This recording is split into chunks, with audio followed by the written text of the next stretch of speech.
আবারও বিদ্যুৎস্পৃষ্ট হয়ে মৃত্যু হয়েছে এক কলেজ পড়ুয়া ছাত্রের। প্রাণহানির ঘটনা ঘটেছে রাজধানী আগরতলার বাধারঘাটের মাতৃপল্লীতে। কলেজ পড়ুয়া মর্মান্তিক মৃত্যুতে শোকের ছায়া নেমে এসেছে গোটা এলাকায়। মৃতের নাম বিশাল সাহা, বয়স আনুমানিক 19 বছর। সে আগরতলার রাম ঠাকুর কলেজের দ্বিতীয় সেমিস্টারের ছাত্র ছিল বলে জানা গেছে। এছাড়া হঠাৎ করে বিদ্যুতের সংস্পর্শে এসে গুরুতরভাবে সে অসুস্থ হয়ে পড়েছে। পরিবারের লোকজন দ্রুত তাকে উদ্ধার করে হাসপাতালে নিয়ে গেলে চিকিৎসকরা মৃত বলে ঘোষণা করেছে। এই আকস্মিক ঘটনায় স্তব্ধ হয়ে পড়েছে মাতৃপল্লী এলাকা। আত্মীয় স্বজন, প্রতিবেশী সকলের চোখে এখন জল। এক তরতাজা যুবকের অকাল মৃত্যুতে শোকস্তব্ধ পরিবেশ। কি উঠে আসলো মৃতের পরিবারের পক্ষ থেকে, বক্তব্য শুনুন।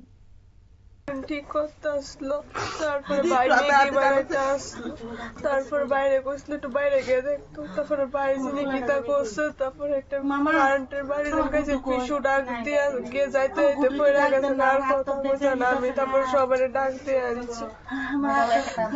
মানে কিসের থেকে লাগছে এটা? কারেন্টের তার থেকে। কটা থেকে হয়েছিল ঘটনাটা? 8টার থেকে।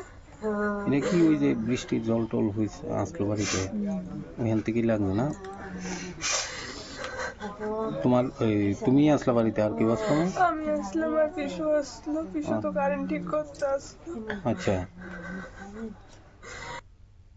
এই ঘটনাকে ঘিরে একাধিক প্রশ্ন। কিভাবে ঘটল এই ঘটনাটি, তা নিয়ে ইতিমধ্যে আলোচনা শুরু হয়েছে। স্থানীয়দের দাবি হচ্ছে বিদ্যুৎ সংযোগ ও নিরাপত্তা ব্যবস্থার দিকে আরও নজর দেওয়া জরুরি। হাসি খুশি এক তরুণের জীবন এইভাবে নিভে যাওয়ায় শোকের ছায়া আরও গাঢ় হয়েছে। এই ঘটনা আবারও মনে করিয়ে দিয়েছে বিদ্যুতের ক্ষেত্রে সামান্য অসাবধানতা ডেকে আনতে পারে বড় বিপর্যয়। তবে পরিবার এবং একই সঙ্গে স্থানীয় বাসিন্দারা এই ঘটনার এবার তদন্তের দাবি তুলেছেন। নিয়ে নিচ্ছি ছোট্ট একটি বিজ্ঞাপন বিরতির, সঙ্গে থাকুন।